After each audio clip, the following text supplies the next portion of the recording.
Recovery is the foundation for life cycle refrigerant management, as without safe refrigerant recovery, there cannot be reclamation or reuse.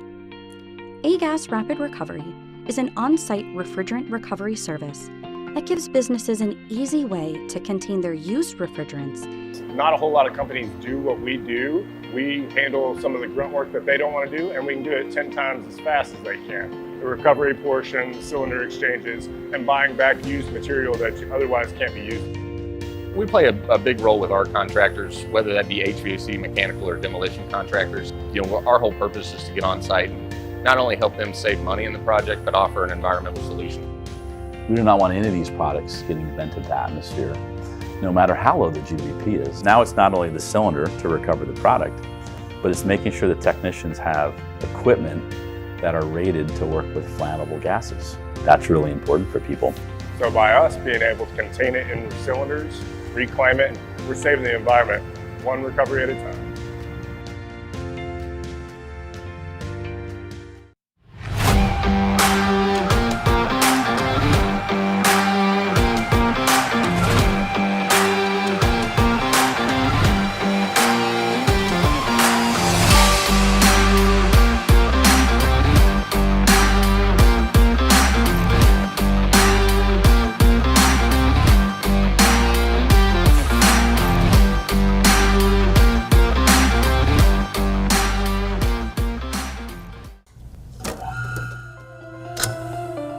My name is Mike Idle. Today I wanted to give you an overview of Amatrol's T7300 HVAC control system. This system is designed to align a hands-on workstation, as you see here, along with interactive curriculum to teach the operation, installation, application, and troubleshooting of control systems related to the HVAC industry.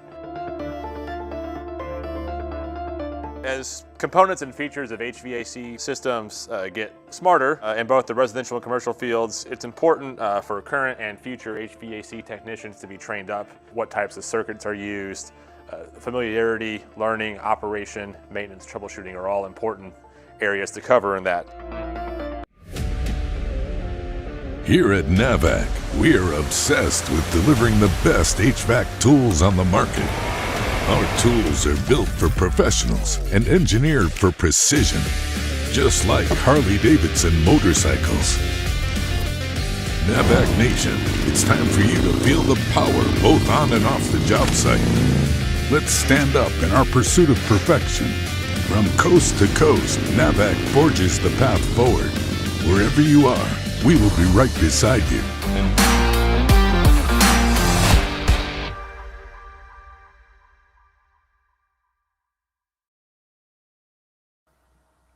Well, hello, everybody. Thank you so much for joining us once again on Did You Know, the ESCO HVAC show. We've got a very intriguing topic today that you're either going to love it or you're going to feel challenged by it. Hopefully you feel challenged either way. But it's a topic that is really gaining a lot of buzz, a lot of controversy. I'm a big fan of technology and innovation. We talk about that a lot here on the show. And so today we're going to dive into tools that are actually designed for educators to be successful in a classroom as well as the students. So we're hanging out today with Professor James Morales. How are you, sir? Doing great. And where are you joining us from today? I'm joining you from northern Arizona, in a little town called Cottonwood, Arizona, near Sedona. I don't know if you guys know. Really? Yeah. I bet you have some beautiful scenery there. Oh, it's beautiful. It's beautiful up here. That's why I live up here. I bet. So you did a class at our conference this year at the National HVACR Education Conference on artificial intelligence, and it was incredibly well received. And that's not always been the case when you're doing this class for different conferences. And I want us to be able to talk about the changes that's happening and give our instructors resources, tools that will really make them more productive. I know for myself, I use a variety of different AI tools. Todd, I'm sure you use a variety of, different tools yourself. Yeah. And that's all they are. They're tools, just like my screwdriver, just like my multimeter. They're things that we use to make us more successful. So let's tell us a little bit about your background, and then we'll actually dive into the content itself. Okay. Um, First of all, before I got into HVAC education, I was a HVAC contractor, and even before that, I was a business owner for over 30 years. And so HVAC was my thing. So I decided to go into teaching and started working for by college back in 2022. And during that time, there was a lot of changes going on around the educational platform. And one of them was introduction of AI and VR into the classroom. And this was several years ago now, and it was very new then. It was very new then. And some executives came and donated a bunch of product, programs and equipment to the school to use as a training ground, and basically gave us the tools. Didn't really know what to do at that point except to try to introduce them. So I went through a series of failures and victories and, good results over a period of 3 or 4 years. And after about that time, in 2025 in spring, I had been working on creating an app for my classroom in order to use AI effectively. And after that, I was able to sit on a panel and explain to instructors how to use it. And during the time, I was telling Clifton about this earlier, but and just 1 year ago, I have a timeline where the instructors were very resistant, very negative about AI. And there's a lot of good reasons to be. But as I started doing more conference, I was asked, that happened last year about this time. And then a few months later, I was asked to speak at Arizona Community College Administrator Conference, where 21 colleges came together, and I gave another class on AI in the classroom. And it was better received, less resistance, people interested, but still quite new. And then a few months later, I was speaking at the HVAC Excellence Conference, and I found the attitude changed quite a bit from there. And people were more receptive, wanting to understand how it can help in the classroom. And I guess that's why it was popular, is because I gave some tools that would help instructors to get started. So that's kind of been my journey to get to your podcast today. Absolutely. And it is. It's about giving back. I mean, that's the reason you're here and I'm here and Todd's here. You're actually going to be presenting this material at an up and coming conference. And so this content is prepped for that, but it's a perfect segue into, like, where do we begin and what can we do with artificial intelligence? So if we have time at the end of the show, I'll actually go through some examples of AI that I use in my daily my daily workflow. But yeah, let's go ahead and start here. And now you should be able to have control of the slides now as well. Okay. Well, we'll kind of go through this briefly. Sure. Let me go through here.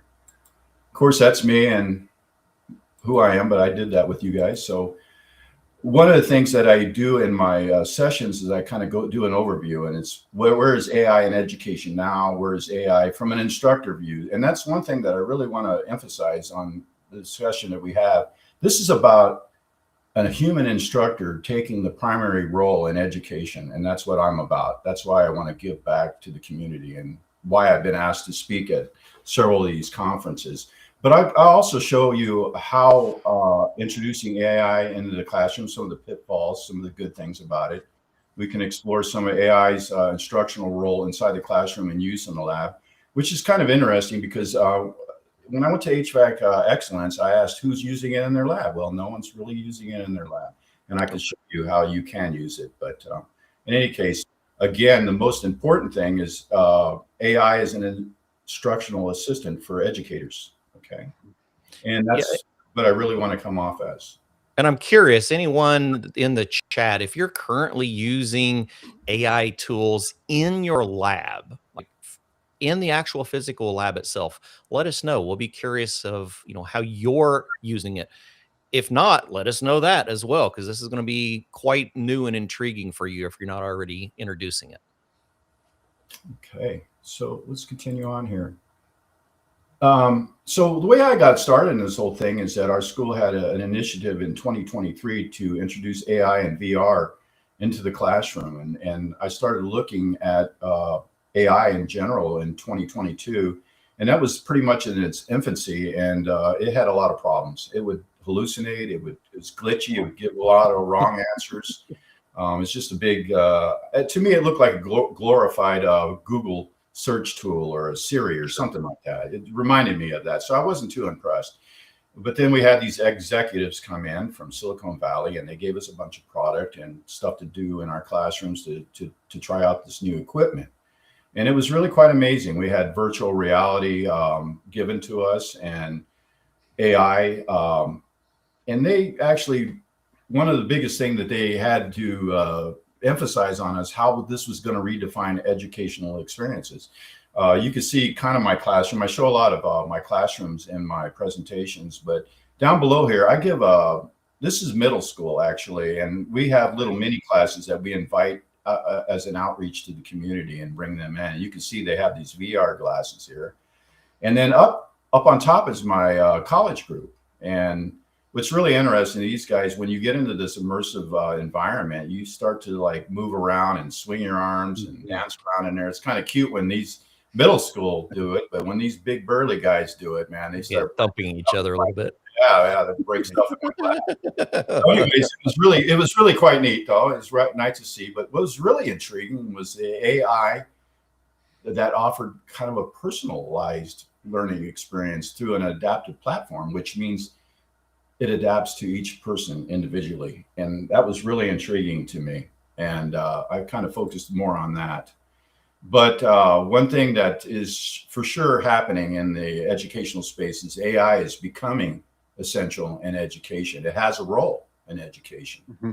But what's really interesting is that trade educators like us are defining what that role is going to be.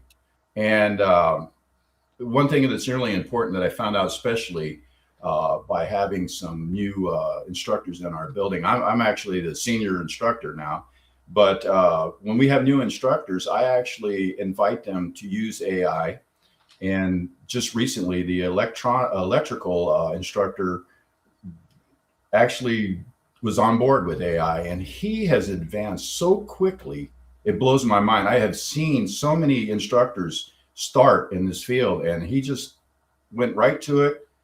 Loves AI, and it helps him create content, quizzes, everything. So one thing that I will say, and it's kind of important, is that instructors need to master AI, or we're going to have they're going to be left behind. If they resist it, they're going to be left behind. And in the end, AI may master us, and we don't want that to happen. So we want to take control in this space as educators. And that's an important part for us to understand from this is that we're actually going to be showing you and giving you the tools on how to control and how to own the actual education yourself. You know, when we look at AI in general, you know, there are a lot of people who have fun with AI, doing content creation, and you know, we see it every day and we enjoy it every day. But when we start talking about introducing it into our classroom, a lot of people are very hesitant on that, and we're hoping to help break that stigma today. Absolutely, and I'd like to show you some things on that, but let's continue on here really Sure, quick. absolutely. So one of the things that was very prominent during my discussions with many instructors around the country is kind of some key concerns that they have of implementing AI. Yep. A lot of them could be job security, the fear of being replaced by this new technology, the skill gaps. So there's a pressure to learn quickly and to adapt to some of these unfamiliar tools, and also a loss of authority, concern that the students may start to trust AI and these simulations more than their actual classroom. And so there's a lot of underlying factors as well, because there is a lack of professional development and support. When I started, there was none. Now there is, where I'm on your show and we're giving this kind of support and development and how to use AI. So that's becoming popular now. So that's really good. And then some of the key concerns were student misuse of AI, which is a problem. We'll kind of go into that. But one of the most important things was the uncertainty about the long-term role of human instructors. And that sounds funny now, but if you have seen what I've seen, especially with all this new technology coming out of Silicon Valley, it's impressive. Augmented reality, where you overlay reality with virtual tools. I don't know if you guys have seen all that, but it's really quite intimidating. You can go up to a unit and it overlay it with a virtual diagram over the top of it. I mean, it's really quite amazing. Like I said, there's reasons to be concerned, but as I was telling Clifton earlier, that the human relationship and our ability to build that relationship with students, we can see things that AI can't possibly see.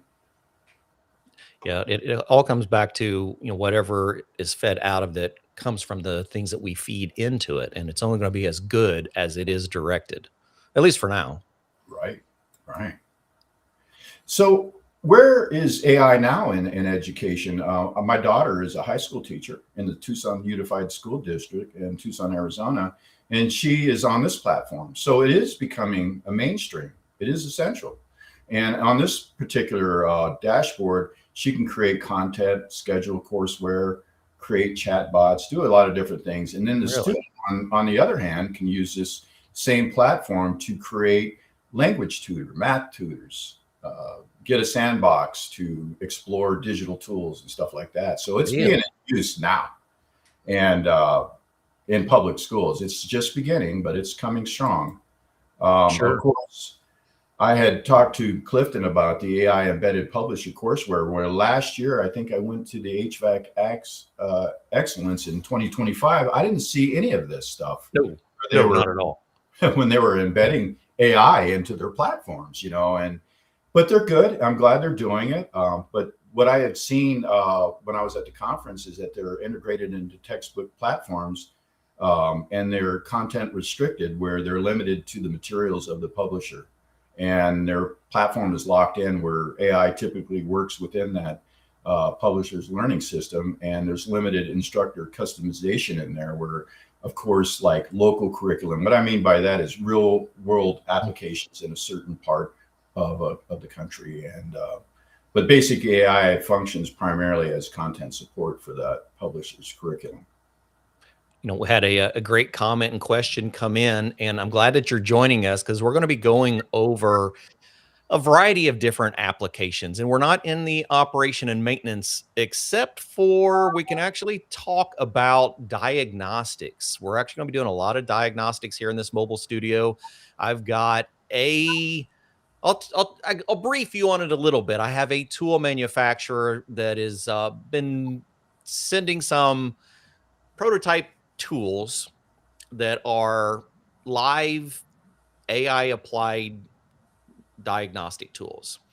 So they're connected through a hub, so that you're feeding all of your data not into an app, but you're actually feeding the data live into the cloud, and then a large learning model engine is sorting through that data, even looking at the installation manuals, the installation specifications, and doing some interesting diagnostics, all based on existing literature in comparison to current diagnostics. So we're not really into that. We've done some in the past where we've seen large learning models that are finding equipment deficiencies that humans have not been able to detect, especially when we talk about like valves, flow controls, things that we don't spend a lot of time doing manual diagnostics of. So there's a lot of tools that we'll talk about going forward, but today it's mainly going to be on the classroom education side. And speaking of diagnostics, Clifton, I just wanted to point out that I had reports that the stream is not showing the slide deck on YouTube, so I don't know if there is an issue. Yeah, I see it here, but to that, while you're trying to figure that out, I myself have used it as a tool when tech support wasn't available on a Mitsubishi Multi-City, and love to talk about that, but I don't want to steal away from the presentation. But yeah, I don't know what happened with the slide deck there. Yeah, I'm chiming in joining in right now to take a look and see. I can put it on a share screen if that may work. as well. I'm seeing it on YouTube, so I'm not sure what's going on. Okay. Okay. Yeah. Interesting. I'll come back to that here in a minute. I'll let you continue talking about this, and I'm going to take a peek and see what's happening here. Okay. And so what was really interesting was when I introduced AI in my classroom in 2023 and 2024, is that there was really no tools available to do it at that time. And I had to come up with an idea. And because it was an initiative of the school, even though they didn't give me directions on how to do it, so I had to figure it out myself. So what I did was I had the students download ChatGPT into their phones. And we're going to explore it and work with it. They found it really engaging and able to explore a lot of complex topics with it. But I found that students were using ChatGPT during my lecture. And so they would ask me questions during my lecture. And they would, far be it from them to ask those questions. I'm like, how do you know to even ask that question? Well, of course, it was ChatGPT that was asking. Right. And so that was a problem. That was something I had to solve. And it's funny, I have a story where one of my students came in and was like, he would come in and ask me questions, interrupt my lecture with all these difficult questions that, I couldn't answer right away. It became like a game to him, and finally, of course, being HVAC technicians, we got to find a way to do some diagnostics on this and fix this problem, right? Right. So my way was just simply going back to his reading assignment and questioning him on that. Until finally he had been beaten down far enough to where he comes into my office and goes, Mr. Morales, I'm sorry. I have a problem. I got a brain injury. I can't remember things I read. And I said, all right, I'm not going to do that anymore in a classroom. Let's keep on track. So anyways, that was some of the pitfalls of just downloading a generic AI in your classroom. Yes. And then there was the concern of using the tool unethically. And I just told you how they did it. And then a heavy reliance on technology where they didn't have to memorize trade terms, terminology, HVAC terminology, procedures. They were using the tool as their memory, and that's not going to work. And so I had to change all that. And then I had to, again, talk to the students when they were chatting with AI on a personal level. Grab one student's phone, the high school students. I was able to do it with the high school students, but I grabbed it out of his hand. I'm like, what are you talking about while I'm talking? And I look at his phone, and it says, hey, why does my girlfriend hate me? And I'm like, well, she hates you because you don't listen when someone's talking to you. And I hand the phone back to him. And these are some of the antics that went on my classroom. I just entered in when I used a generic type of AI. Now, So any success, Clifton? No, it's actually not playing on any of the channels, which is really strange. I just removed the source and I've added it back in to see if that changes things.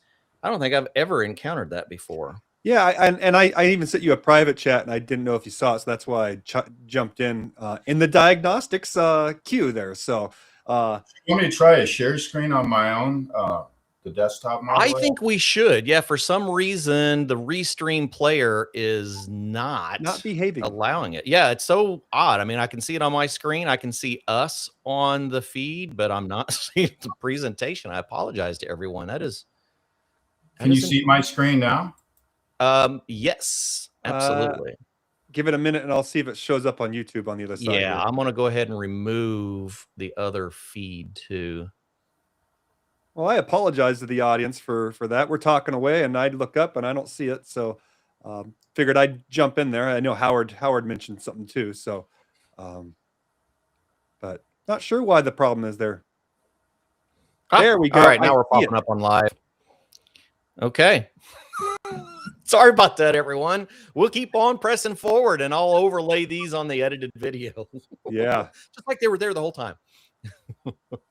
Okay, so let's continue. So how do you implement AI as an instructor? This is one of the things that I talk about in my session is so timing of introduction to AI is important. I go through 3/4 of my course to first build a knowledge base in my students before I even let them use AI. I limit use during the lectures and interacting with students during lectures. Again, this is something I learned. It sounds like an easy thing that you would know, but when you're first doing this, you're kind of learning as you go along what you can and not do. And but I had to find a solution for my iPhone use, and it doesn't have to be that way. There's ways you can use phones in there, but I had an iPad, so I knew when anybody was going online to chat, they would pick up my iPad, and so I knew then. And then I had to find a more suitable AI, so I actually had to create an HVAC AI that wouldn't talk to them about anything but HVAC, and so they could talk personally with it. Makes sense. So it's tuned to them. Put some guardrails up so they stay within HVAC and HVAC only. Right. Yeah, absolutely. Okay. And then to responsibly integrate AI, there's got to be some transparency between the student and the educator, and they got to know. Students have to know AI's role, where it can be used, when it can be used, how it can be used, and when it can't. And when it can't be used, exactly. And it's good. We're going to avoid replacing critical thinking. We need that part in our daily lives, right? We can't let something else do our critical thinking. Another thing that I had to do was to ensure access for all learners, which means that besides the iPad, I let them download my app on their phone so they can converse with AI about HVAC only off campus, which really helped a lot. I mean, it was really, they stayed engaged even after the class was done because they had like a personal conversation. That was the neat thing. Yeah, it was neat. But what I found was their tutoring session, really. Yeah, exactly. And what I found that was really interesting is there's a balance, and that AI could actually complement my teaching and not replace me, and become my assistant. And that's what it dawned on me, that we could use this in a very big way to really help my students and myself. And so I want to touch on that real quick, Clifton. You mentioned something about complimenting you as a teacher. Yeah, it's not here to replace us. It's here to supplement us and help us get to that next level of our teaching. Right. And if it's as you mentioned when we first joined or came online here, it's a tool, and that tool is only as good as the person using it. Exactly. And to continue on here, one of the things that I started to realize is we were preparing students for the future. We were building AI literacy, and it is a workforce skill, especially in HVAC. You have to know terminology and procedures and components. And again, as Clift and I had talked about earlier, that these technical fields are already integrating AI into some of their software and diagnostic tools.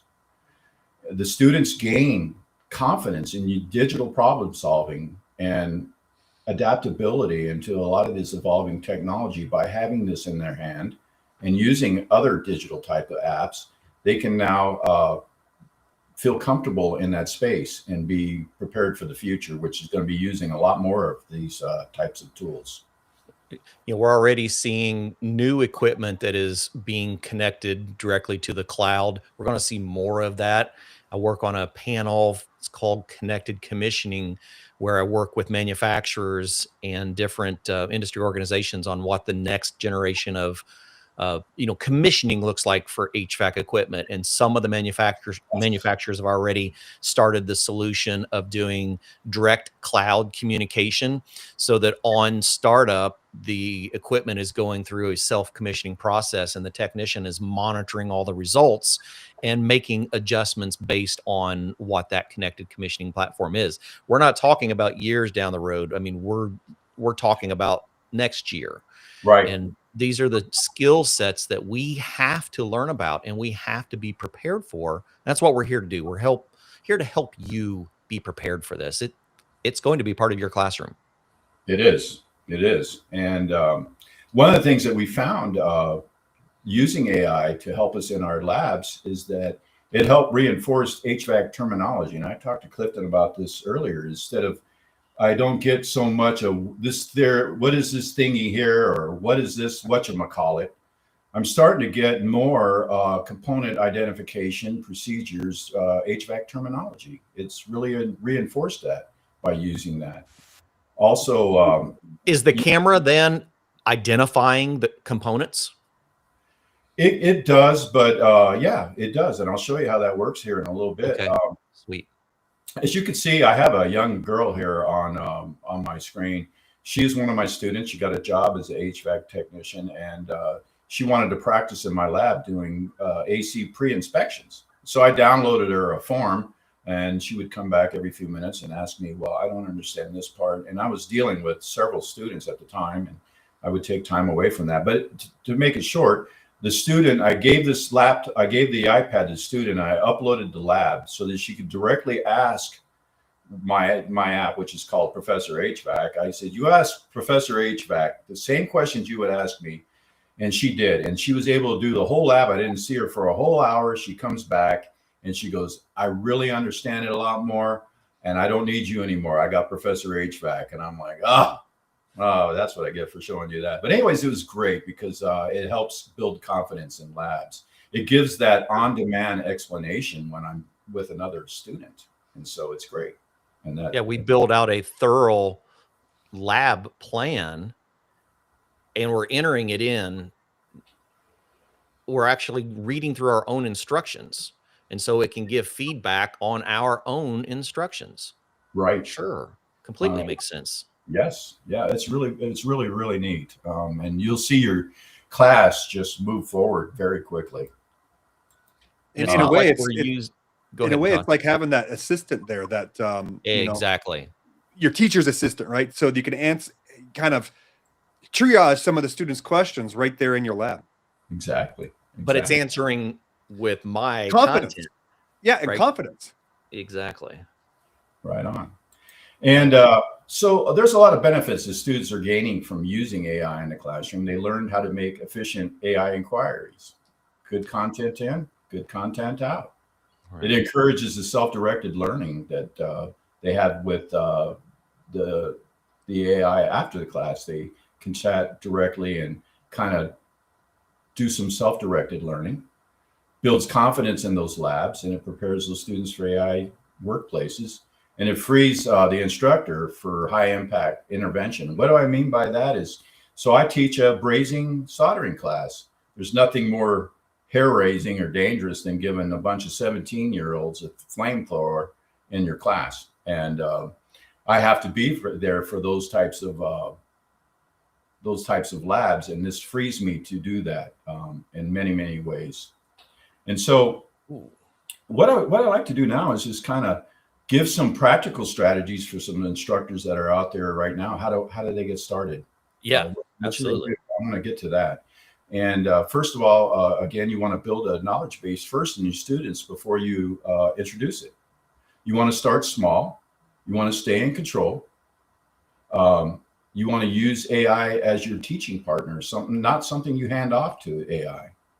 You're going to be building AI literacy in yourself as well as your students as you learn how to put in good inquiries and get good replies out of that. You wanted to try to integrate it naturally and be transparent about what uses that you're going to allow AI in. And again, I have gone back to doing paper tests in my class. I make them clear off their tables, and they have a sheet of a quiz on there of the study of that week. And they have to answer it with no phone, no book, no nothing. And I find out exactly what they learned that week. So there's some things that AI is really helping me on. And then actually being able to double check my students and see what they're actually learning. Are you using any type of AI scanning to actually scan those handwritten assessments? I do. I want to show you that. But let me continue. This is great. I got a few minutes, right? I could actually show some simple things without my app. You can do on your own. Okay. Is that all right if I show some instructors that? Oh yeah, we're here to learn. Yeah, I'm eating it up. So I'm going to give some basic instructions for some instructors that maybe haven't started, and this is the way to get started. And I'll show you very quickly how to do that. So what you want to do is you want to open up an account at one of the generic AIs. And you want to start creating content. And by practicing, by interaction, you're going to interact with AI, and your skill is going to grow as you interact. And I'm going to give you a little bit of a demonstration. It's kind of really simple, but I think it may help a lot of instructors who need to get started on this and don't know how. And so I'm going to show a simple procedure with AI using this just using ChatGPT. And I'm going to just play this video. It's a couple of minutes, but let's look at it. We'll see if it has any audio. So I'm going to do just a quick demo on. Can you hear it? Yep. Okay. Get started in using AI. I'm going to simply use ChatGPT. I would recommend downloading it and establishing an account just to get started. I have a class that I had formed for my adjunct, and one of the things that I hadn't in one of the weeks that we're doing is I hadn't put together a lab for him. So, and it would be a written lab because it's for an oil fire heater, and we live in the middle of Arizona. But in any case, so what I would do is I would come over to my files. These are files on my desktop, and I'm going to go over to this week that I don't have that file for, and I need to do it in troubleshooting. So I'm going to simply pop in my troubleshooting PowerPoint, and this is basically the content that's in there. So you can just take a quick look at it. And so it's loading up, and it's basically looks like this. This has a lot of content in it, and the AI is going to be able to read that. So I'm going to come up here and paste it, and then I'm going to ask it to create a written lab. Takes a little while, but it's thinking about it. So we could see that they had created them, and they have them in downloads for me. So I can download these, and it would. Well, we lost Oh James. no. But while we wait for James to jump back in, Clifton, oh, there's James. Yeah, I think it was a Restream one. Okay. Oh. I think Restream's having some problems today. Let's see if it will continue playing. Okay, that's okay. And again, what I was using back there is just a generic ChatGPT. Anybody can open an account and do that. And what you do is you go to your files, you copy your files, and you drop it straight into the ChatGPT box and ask it to create content for you, and it will create some content, very good content, as a matter of fact. That's something someone can get started in. And again, practice will help your skill grow at that. And so I'm just showing just a simple way an instructor can get started using AI to create content and classroom coursework. And another thing it can do, like for diagrams and stuff, I show a little part of this video where I have my adjunct is starting a class, and I had him send me a picture to put in his bio for an introduction to the class. And I'll kind of show you how AI and just a generic chat GPT had fixed his photo. So let me show you to here, but you can take a look. That's my adjunct, kind of a little bit serious. And so I want to actually create it a little better. And this is in ChatGPT. Clean this up. This up for a bio. Let's see what it does. So it actually makes the picture a lot better. Let's make it even better. Make him smiling. And so it actually, look at the transition. So here was his original picture. And now his AI generated picture. Okay, and the reason why I show that is you can take diagrams and pictures and photos, and AI can help you redesign them. And so this is all done in ChatGPT. Anybody can open an account and get started in using AI. Yeah, I use it a lot. We get to the end. I may demo some of the ways that I'll use it, even for classroom content. But it's very intriguing. Once you start looking at the potential of it, it'll make you think of ways that you can use it in the lab and in the classroom. Okay. All right. So those are simple ways. And then I want to show you how actually my app works. I don't sell the app. I give it away. So I can show you how this differs from ChatGPT. Do we have enough time, or are we running out of time here? Oh, yeah, no, we still got 20 minutes left.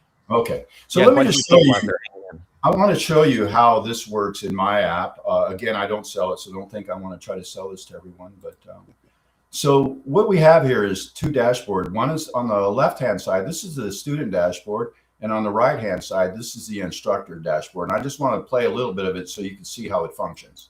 So let's look at the two dashboards side by side. This is the student dashboard on the left-hand side. This is the instructor's dashboard on the right-hand side.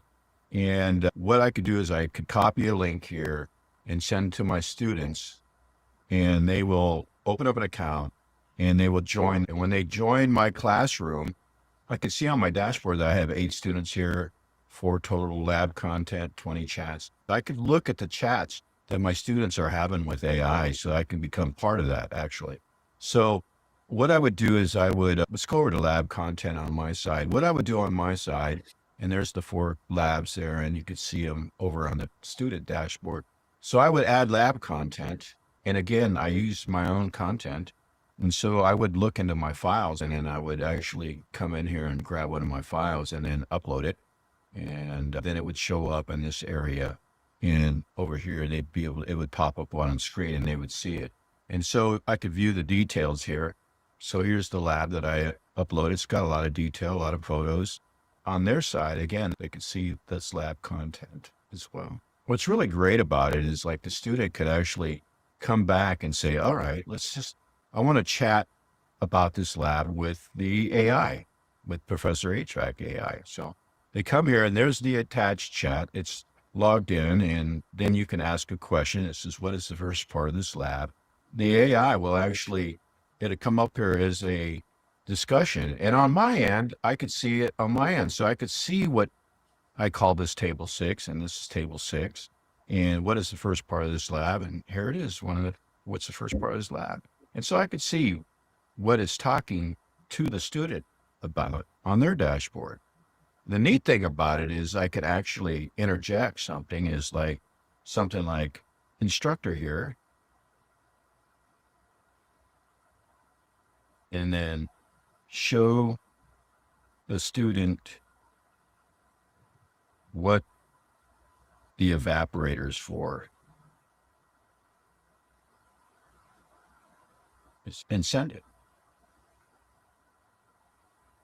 So now I could send this over and they would see it. So I actually sent it twice. But anyways, instructor here, show the student what the evaporator is for. So now I've entered as a third party into the dashboard, and it can become part of the discussion. It's based upon me, and it's thinking about what I'm saying. But in any case, again, it's very helpful. So here it is, the evaporator coil in a heat pump. It tells everything that it.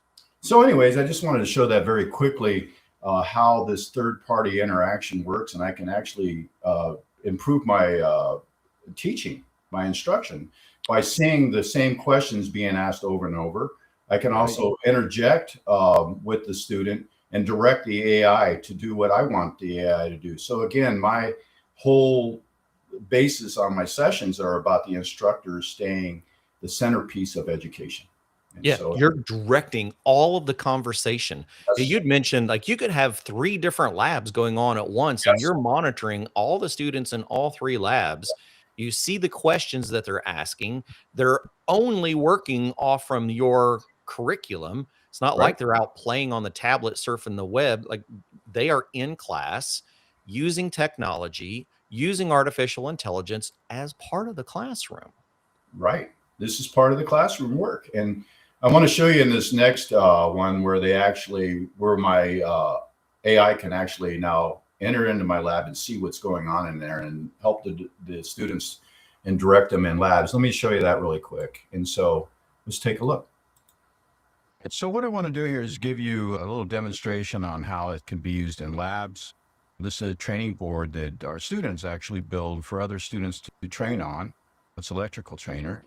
And so basically what I want to do here is just come in here and take a picture of this board. And one of the things that's interesting is if it can even figure out what this training board is. So I go in here and take a picture and then inquire about it. And I allow a microphone. So the microphone is in use, and it asks it and it answers it. It actually knows that it's a training board, and it talks about the different components on here. It's really quite interesting how detailed this is. It talks about even the names of those components. But one thing that's really interesting as well is that if I come in here and take a picture of a just one component in there that a student may not remember what it was, I could ask it, what does this do? Or what is this component?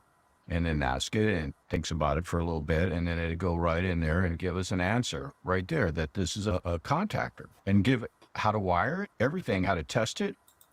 So again, that's why it has strengthened the HVAC terminology and trade terms and stuff in my classroom for the student. They're able to ask questions on demand while I'm with another student or in actually another room.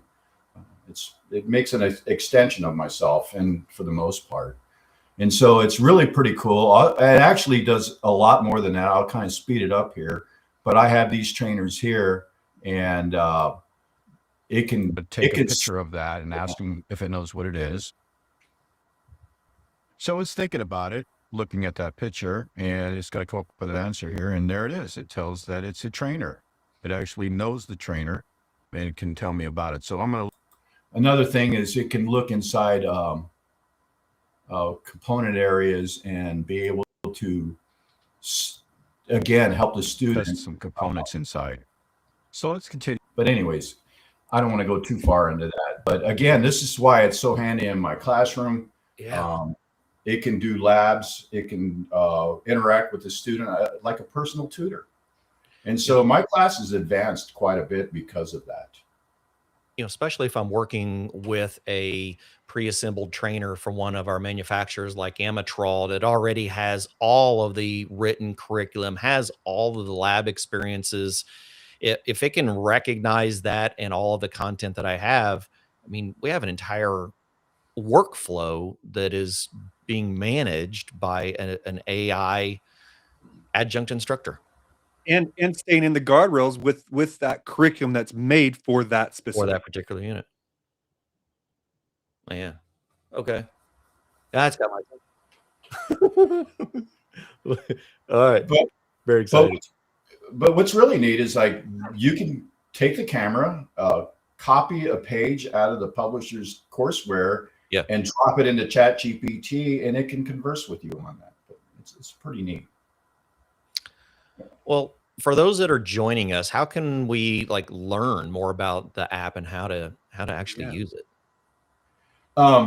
So on my app, I do have a scan, something they could scan really quick if they want. Let me see if I can get to that.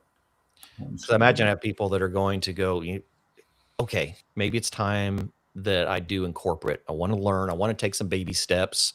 I want to start somewhere. Heck, I'm wanting to start somewhere now. I've got all this pre-built curriculum for some of my components in here that I'm thinking, okay, maybe it's time that I start building my own. I think this will work if someone scans that with their phone, or you could take the information. I'll give you my information here as well. Does that actually scan on your phone all right? Yeah, no, it's grabbing it. Absolutely. It goes to a Google Doc, Yep. You can just go there and request Professor HVAC app, and I'll get it out to you. Again, it's just something that I try to give back to the community. I really don't know how to sell it anyway, so what am I supposed to do? But in any case. Well, we really appreciate that, because it is about giving back to the community. I mean, that's why most of us are in education, is we want to, we want to develop that next generation. Okay. Well, I'll leave the rest of it open, and you guys can ask questions, or we can go back and forth with our time we have left. Yeah, absolutely. Anyone that has questions, I encourage you to chime in. Another one that I thought would be a good one to show is, just some of the basic tools that I'll use around here. We get calls quite often about updating just courses. An instructor, maybe they've got a heat pump course already, and they're seeing all of the information that we're putting out about, energy skilled recognized heat pump certifications and high performance heat pump courses. But if we already have a heat pump course and we want to bring in and create a new course, that's a lot of work, right? It's gonna have to be reviewed. But could we take our existing course and just simply modify it using ChatGPT, right? Or using a engine? And so I'm going to do just a very quick example of how we can do that with tools that are already out there. So I'm going to bring in just a screen share here. And I'm going to take one of our local schools. Here's an Ivy Tech right here next to me. They've got a heat pump course, right? It's already established. It's what they're using. Well, what if I could take that course, throw it in, and go just simply update this class to include energy skilled components from HVAC excellence and an energy skilled certification. So I'm simply just taking the content that was already there. I'm just copying it in. Nothing crazy. And a few seconds later, I've got an updated heat pump course, same prereqs, covers all of the same credentialing hours, and it's just added in the additional learning objectives, added in the additional certification, updated the content, updated what those additional components are from Energy Skilled. And in seconds, I have it. There you go. So it's those kind of things that can make our job so much easier when we just look at the tools that are out there currently. And we're not talking about spending a bunch of money to do that. We're simply talking about using existing tools and creating new opportunities and objectives in the classroom. And that's perfect, because I try to show those tools and how much you can do. The only thing different with my app is just a click of a button and it's all in one place. That's basically the difference. But anyways, I'm glad that you, Benjamin. Yeah, you need to connect with me, because I'd love to have this conversation, because that's actually where I'm starting to do now, is looking at introducing our electrical diagrams and manuals into some of the content that I'm creating and allowing it to be recognized within that content. And so, yeah, that's a great one. I know for my own software, I am primarily ChatGPT, unless I'm doing creation of photos and things where I'll use Open Art AI. That's where I create most of my generated content that is in the visual realm. Yeah. And one caution I have from, that are using AIs, don't go into AI hallucination, and don't take AI, the first response that you get. And to James's point from earlier is get familiar with it. And the more you use it, the better inputs you get. Garbage, as we say, a calculator, right? Garbage in, garbage out. So if you give it a really poor inquiry or question, it's not going to give you the right answer. So you will find, by utilizing it, finding better ways to ask it in its initial prompts. and that's a perfect explanation there, because I again, part of my session includes how students learn to make these inquiries. Again, if you put good content in it, you'll get something good out of it. If not, you're going to get something bad. But again, all of these AI that are on the web right now, what they do is they crawl the web and they look for this information. So again, that's why I build a strong knowledge base of my students, so they can determine when the AI gives them the wrong answer. And that's a good point too. Is I've used AI where many of our audience has too. Is example. I mentioned that I've was up on a rooftop on a Sunday night working on a Mitsubishi Multi-City. Tech Sports closed. And I uploaded that big, thick manual, and I said, stick to this and this only. Do not go out into the web. And it walked me through it step by step, how to diagnose it. And it was amazing. But I told it, do not go out of this manual. Yes, that's perfect. That's awesome. It's going to really help this industry a lot. Well, I've seen some really good points brought up. If anyone in the audience wants to dive deeper into this, want to actually get into building the programming yourselves, let us know. Maybe that's something we can dive into at a future conversation, but I encourage you to at least get started, at least do something to help you be more successful in a classroom, help you manage the time better. We are all struggling to have enough time to accomplish the task at hand. We're all being asked to do more with less time. How do we do that? We have to implement tools. And right now, the tool that we need to be looking at is artificial intelligence and how to properly use it. Absolutely. Very cool. Well, what's next on the priority then, James? Where are you taking the AI engine next? Well, I have the third version that's out now, and it's offering a live camera where you could look into equipment, and it can help. I do identification, diagnostics, and stuff like that. It can already help with the students to try to read. Like I use Measure Quick in my classroom, and Sure. it helps the students kind of sort out the gauges and what they're explaining on those different gauges and stuff like that.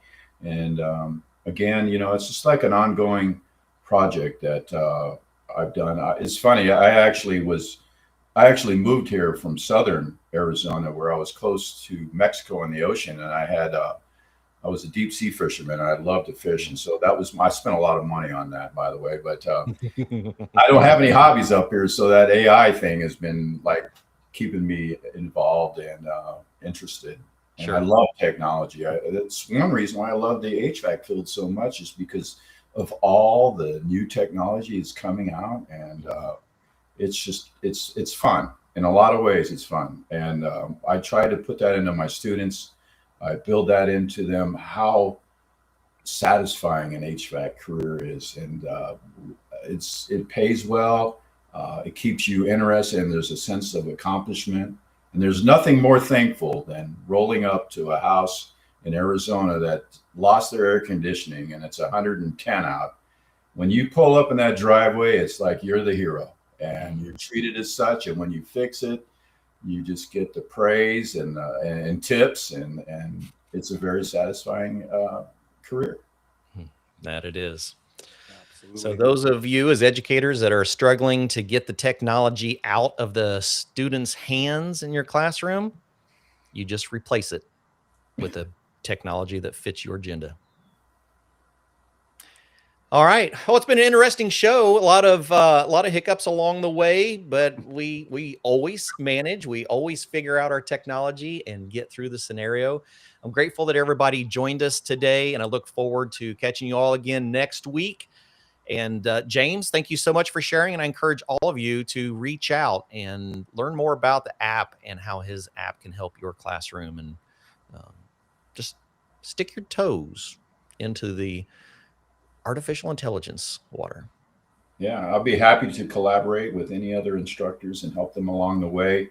I'll leave Clifton my contact information, and then you can pass that along. Sounds great. All right. Everyone, I appreciate you joining us. Gentlemen, thank you so much. And we'll see you all again next week on Did You Know? The ESCO HVAC Show. Bye, everybody. Bye.